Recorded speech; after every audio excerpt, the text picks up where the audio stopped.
अस्सलाम वालेकुम। ये वीडियो उन हज़रात के लिए जो यूनिवर्सिटी ऑफ ला में एडमिशन करना चाहते हैं। तो इसमें जितने भी क्वेश्चन होंगे आज तक तकरीबन 2-3 ईयर में मेरे पास जितने भी इंफॉर्मेशन है यूनिवर्सिटी ऑफ ला के बारे में वो मैं शेयर करूँगा। सबसे ज़्यादा पूछने वाला क्वेश्चन यही होता है कि क्या यूनिवर्सिटी ऑफ ला आना अच्छा होगा, हमारे लिए एक अच्छा डिसीजन होगा कि नहीं। तो डेफिनेटली इसका आंसर यही है कि अगर कोई बंदा स्टडी करना चाहते है, जेन्युइन स्टूडेंट है, यहाँ पे आता है अपना डिग्री कंप्लीट करता है, जैसा कि कन्वर्जन कोर्स में आना चाहता है तो वो और यूनिवर्सिटीज़ आपको प्रोवाइड नहीं करेगा। तो अगर स्टडी के लिए जेन्युइनली आ रहे हो तो डेफिनेटली 100% यूनिवर्सिटी ऑफ ला एक अच्छा ऑप्शन है। सेकंड क्वेश्चन के बाय द वे मैंने यूनिवर्सिटी ऑफ ला खुद क्यों चूज़ किया था। जिस तरह सबको पता है कि मैं अक्टूबर इनटेक 2023 में आया था, तो उस टाइम मैंने यूनिवर्सिटी ऑफ ला एक ही चीज़ पे चूज़ किया था, वो था फीस एंड इनिशियल डिपॉजिट। मैंने इनिशियली पे किया था 3000 पाउंड और मेरा था 13500 और मुझे तकरीबन 1000 पाउंड का स्कॉलरशिप मिला था। तो उस टाइम मैंने देखा था सबसे बेस्ट जो ऑप्शन था मेरे लिए यूनिवर्सिटी ऑफ ला था। बाकी कॉम्प्लिकेशन थी, इंटरव्यू, सारी चीज़ें, बट वो मैंने क्रैक किए थे। उसके बारे में मैंने सारे इन्फॉर्मेशन इस चैनल के ऊपर दिए। अगर आप जाते हैं यूनिवर्सिटी ऑफ ला का जो प्लेलिस्ट होता है वो आप इसको वॉच करते तो हर एक चीज़ के बारे में एक डिटेल वीडियो आप लोग को मिल जाएगी। लेकिन ये जो वीडियो है इसमें जितने भी क्वेश्चन, जितने भी सवालात आज तक इन 3 ईयर में किसी ने भी मुझसे पूछे वो सारे इसमें इंक्लूड है। मैंने क्यों चूज़ किया था वो भी हो गया। एक थर्ड क्वेश्चन पे बात करते कि लोग कहते हैं यूनिवर्सिटी ऑफ ला इंटरव्यू में फेल करते हैं। देखिए जिस टाइम मैं आ रहा था उस टाइम यूनिवर्सिटी ऑफ ला के बहुत ज़्यादा केसेस थे। केसेस यही कि वो किसी को केस लेटर नहीं देते थे, इंटरव्यू फेल करते थे।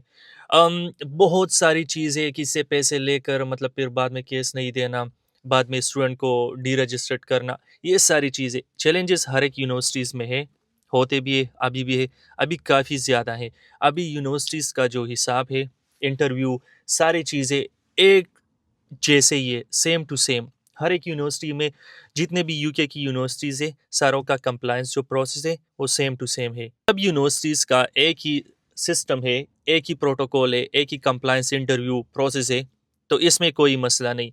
तो मैंने वो सारी चीज़ें क्रैक किए थे, मैंने खुद एडमिशन सारी चीज़ों को फेस किया था, उसमें कोई मसला नहीं था। मैंने प्रिपरेशन किया था, मुझे एडमिशन मिला, केस लेटर मिला।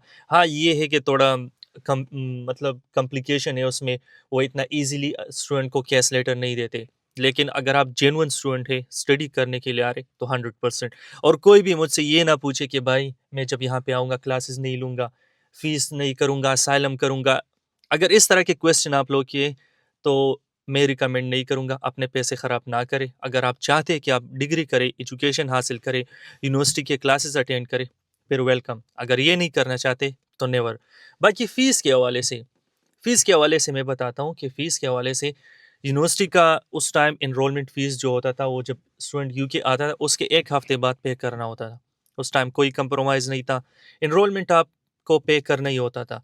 अगर आप पे नहीं करते तो विदिन 1 वीक या विदिन 10 डेज़ आपको डीरजिस्ट्रेशन का ईमेल आता था और फिर ईमेल के बाद सीधा डीरजिस्टर्ड। एनरोलमेंट का फ़ीस का ये चक्कर भी नहीं, अभी ये भी ईज़ी है। अभी इसका क्या है कि स्टूडेंट वहाँ से 60-70% पे करते, उसमें ये चीज़ें इंक्लूड होते हैं। बाकी अगर कोई बंदा यहाँ पे आता है फ़ीस के इंस्टॉलमेंट के हवाले से, तो इंस्टॉलमेंट देखिए आप, इंस्टॉलमेंट वो जो इंटरनेशनल स्टूडेंट है उसको 3 इंस्टॉलमेंट देते। लेकिन उस पे भी मैं आप लोग को एक ट्रिक देता हूँ। वो ट्रिक यही है कि अगर एक बंदे ने फ़ीस पे करने फॉर एग्ज़ाम्पल नेक्स्ट मंथ के 2nd डेट को, तो अगर नेक्स्ट मंथ के 2nd डेट को आपके पास फ़ीस नहीं है, इतना तो होगा ना, मतलब हाफ़ तो होगा, हाफ़ नहीं है उसका 10-20% तो होगा ना, यूनिवर्सिटी को ईमेल कर दे। उसको फ़ीस तो पे करना है, आप कुछ भी कर ले फ़ीस तो पे करेंगे ही करेंगे। अगर आपके पास फॉर एग्ज़ाम्पल 2000 पाउंड फ़ीस है, 500 कर दे, फिर उसके बाद 500 कर दे, तो इसमें थोड़ा-सा टाइम देते और जो लास्ट इंस्टॉलमेंट होता है, वो आप बिल्कुल आराम से सुकून से दे सकते हैं। इतना भी नहीं, लेकिन उसमें आप लोग को 1 महीना मिल जाता है। तो फ़ीस तो देना ही पड़ेगा, लेकिन ये है कि फ्लेक्सिबिलिटी थोड़ा बहुत देते। लेकिन अगर आप इस तरह करते कि मेरे पास फ़ीस नहीं, ईमेल पे ईमेल करते हो, मैं गरीब हूँ, मेरे पास सॉरी, मैं गरीब हूँ, मेरे पास पैसे नहीं है, मेरे पास ये नहीं, तो फिर तो ऑफ़ कोर्स यार आप लोगों ने वो किया है ना, अपनी बैंक स्टेटमेंट प्रोवाइड किया था, आपने अपनी अमीरी की सारी चीज़ें दिखाई यूनिवर्सिटी को, तो फिर उसमें कुछ नहीं हो सकता। कुछ ना कुछ देना पड़ता है, फिर उसके बाद यूनिवर्सिटी थोड़ा गायब हो जाती है, 1 हफ्ते का टाइम देते हैं। इसमें मतलब बंदा मैनेज कर लेता है। मैंने खुद यहाँ पे 10,500 पाउंड खुद कमा के यूनिवर्सिटी को प्रोवाइड किए और मैंने सारी चीज़ें मैनेज की। पीएसडब्ल्यू लिया, पीएसडब्ल्यू भी ख़त्म हो गया ऑलमोस्ट, सारी चीज़ें तो हो जाते, वो कोई मसला नहीं। बाकी एकेडमिक असेसमेंट के बारे में, असाइनमेंट, देखिए कंप्यूटर साइंस और ये जो चीज़ें होती है ये टेक्निकल होते हैं। मेरे बहुत सारे क्लासमेट थे, सबने पैसे दे के बनाया था। ये भी हो सकता है, प्रोजेक्ट भी हो सकता है, सारी चीज़ें पैसों से हो सकती हैं। लेकिन अगर आप एक चीज़ पैसों से बनाते हो ना, तो एक बात है कि आप बिल्कुल किसी को 1000 पाउंड भी दे के अपना प्रोजेक्ट बनाएंगे, उसमें इतने नंबर नहीं आएंगे जितना आप खुद अपना बना के अपलोड करेंगे उसमें नंबर आएंगे। क्यों? क्योंकि एक बंदा रेडीमेड चीज़ आपको देता है, आप उसको क्या रिप्रेजेंट करोगे, कैसे आप करोगे, क्या बोलोगे, आपने कौन से प्लगइन यूज़ किए, कौन सा कोड, कौन सा सॉफ्टवेयर, कौन सी चीज़ें, आपके पास इतने इन्फॉर्मेशन नहीं होता। एट द एंड आपको सिर्फ पासिंग मार्क्स ही मिल जाए।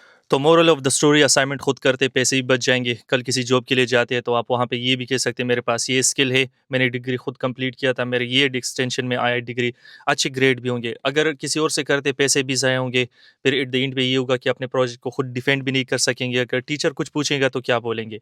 बाकी असाइनमेंट की अगर टाइप की बात करें तो मैं आपको बता दूँ कि यहाँ पे क्या होता है कि जिस तरह कंप्यूटर साइंस ये चीज़ें होती है, इसमें प्रैक्टिकल काम बहुत ज़्यादा होता है।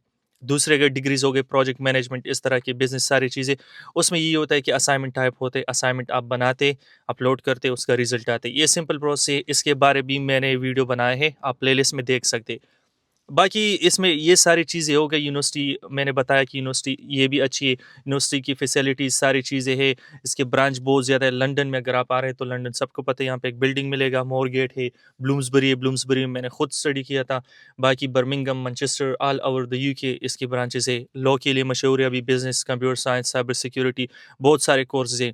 तो यूनिवर्सिटी ऑफ लॉ ओवरऑल अच्छी है अगर आप जेन्युइन स्टूडेंट है। अगर आप खुद जेन्युइन स्टूडेंट नहीं है तो अगर आप फिर इस तरह एक्सपेक्ट करते कि नहीं यहाँ पे, तो more of the story and the in पे मैं यही कहूँगा, यूनिवर्सिटी ऑफ लॉ में रिकमेंड करता हूँ, सारी चीज़ें सही है। यूनिवर्सिटी ऑफ लॉ के बारे में एक एक इन्फॉर्मेशन मैंने अपलोड की है, क्योंकि मैंने खुद यूनिवर्सिटी ऑफ लॉ से एजुकेशन कंप्लीट किया है। फिर भी अगर किसी का क्वेश्चन है जो कि मेरे वीडियोज़ में आप लोग को नहीं मिलता, फिर वेलकम। और अगर एक क्वेश्चन, एक चीज़ मैंने खुद अपनी वीडियोज़ में एक्सप्लेन किए और आप फिर मुझसे वही पूछते, तो इट्स मीन कि आप लोग वीडियो नहीं देखते, सिर्फ क्वेश्चन करते।